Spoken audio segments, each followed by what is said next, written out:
Praise the lord. సేవకులందరూ పెద్ద సేవకుడు, యవ్వనస్తుడు అనే సేవకుడు కూడా అందరికీ నేను చెప్పేది ఏంటంటే, ఆత్మకి వయసు లేదు. ఇది గమనించండి.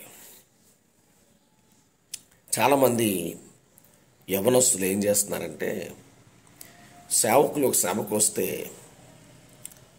పెద్దవారితో సరిగ్గా మాట్లాడకుండా యవనస్తులే మాట్లాడుకొని నేను సేవకుడిని అని హెచ్చించుకుంటూ పరిచర్య చేస్తున్నారు. దేవుడు 133వ కీర్తన మొట్టమొదటి వచనం, ఐక్యత కలిగి జీవించండి అని ఎందుకు చెప్పాడు?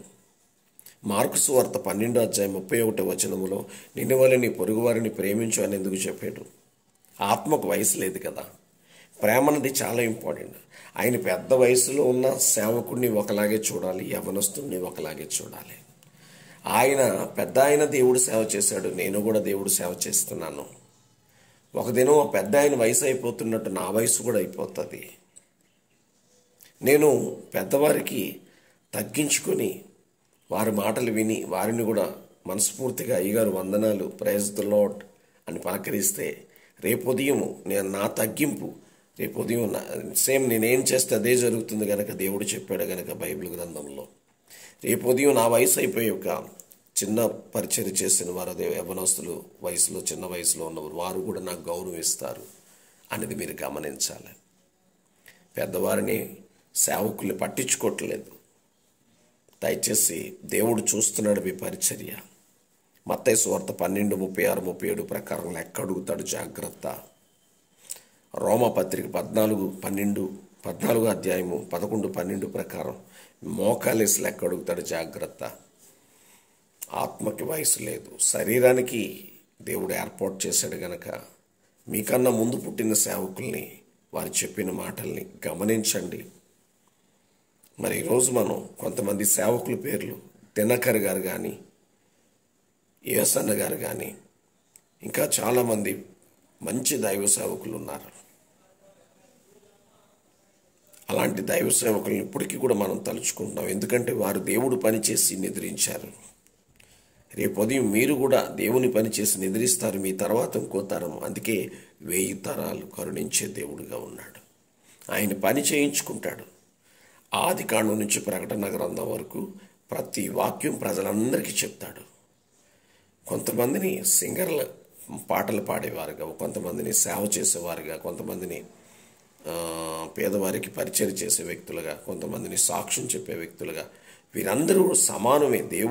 దేవుడిచ్చిన సువార్త ప్రకటిస్తున్నవారు వాళ్ళు. ఇది మీరు గమనించండి. ఇంకొక మాట ఉంది, మీకు చెప్తాను. ఈ మాట మీరు చూడండి. దేవుడు సర్వలోకానికి సువార్త ప్రకటించమని శిష్యులకు చెప్పాడు. ఆ శిష్యుల ద్వారా ప్రతి ఒక్కరూ సువార్త ప్రకటిస్తూ వెళ్ళారు. దేవుడు మాట విన్నవారు అందరూ ఆయన దృష్టిలో సమానులే. ఆయన బిషప్పు, ఆయన బాగా చెప్తాడు, ఆయన వాక్యం బాగా చెప్తాడు, ఆయన సాక్ష్యం బాగా చెప్తాడు అనుకోవడానికి వీల్లేదు. ప్రతిదీ దేవుడిచ్చిన తలాంతులై అవి మనం దేవుడు కృపలో వాడబడాలి. దాన్ని మనం హెచ్చించుకోకూడదు. సర్వలోకానికి సువార్త ప్రకటించమని దేవుడు చెప్పాడు. ఇక్కడ ఒక మాట ఉంది, నేను చూద్దాం. మరి రోమపత్రికలు 10వ అధ్యాయంలో 15వ వచనం చదువుతున్నాను. రోమపత్రిక 10వ అధ్యాయం 15వ వచనం. ప్రకటించేవారు పంపబడిన ఎడల ఎట్లా ప్రకటించెదరు?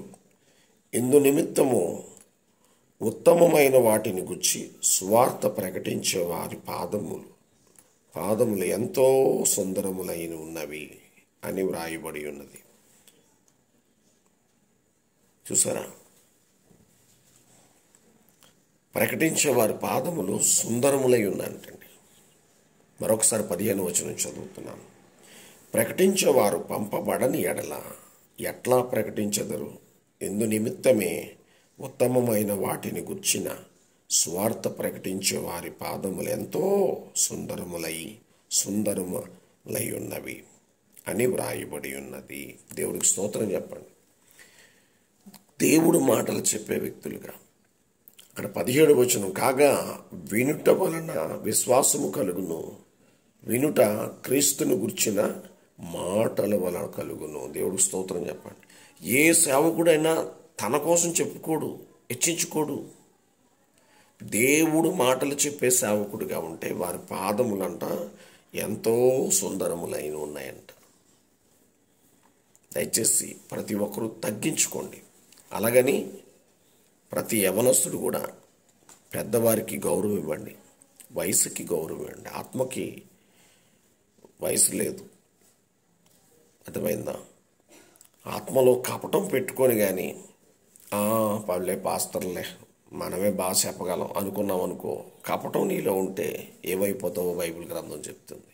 కపటముతో పాటు అసూయ, కోపము, ద్వేషము, మూర్ఖత్వము, నేను అనే హెచ్చించుకున్న స్వభావం ఇలాంటివి వస్తాయి. దయచేసి యవనస్తులందరూ కూడా పెద్దవారికి గౌరవం ఇవ్వండి, పెద్దవారిని సలహా కూడా తీసుకోండి. వారి అనుభవాలు కొన్ని పంచుతారు, అది దేవునికి మహిమ. Praise the lord. ఈ మంచి మాటలు దేవుడు దీవించును గాక. ఎందుకు పనికిరాని వాడిని ఇంతవరకు మీ ముందు మాట్లాడాను. నా కోసం కూడా ప్రార్థన చేయండి. 2011లో డబుల్ మర్డర్ కేసులో జైలుకి వెళ్ళి దేవుణ్ణి తెలుసుకున్నాను.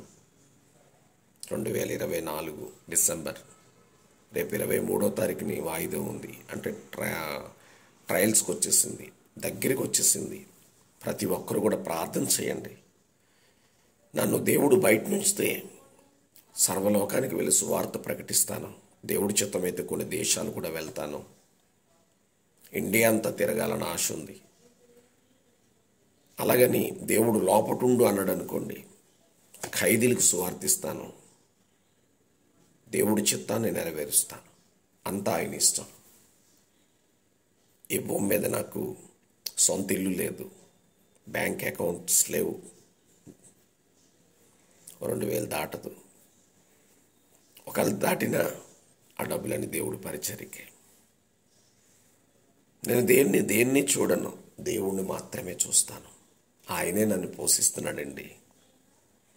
మీరందరూ దయచేసి దేవుడి కొరకు బ్రతకండి. ఈ భూమి మీద ఏదో సంపాదించాలి అనుకోవద్దు. ఆత్మలు సంపాదించండి, దేవుడి బిడ్డలుగా జీవించండి. ఇవాళ రేపు మతోన్మాదులు రెచ్చిపోతున్నారు. ప్రజలందరి కోసం ప్రార్థన చేయండి. మీ తరపున మతోన్మాదులతో యుద్ధం చేసేవాడు ఆయనే. ఒకనకప్పుడు ఆర్ఎస్ఎస్లో ఉన్న నేను మార్చుకున్నాడు, వారిని కూడా మార్చుకుంటాడు. Praise the lord. God bless you all. Praise the lord.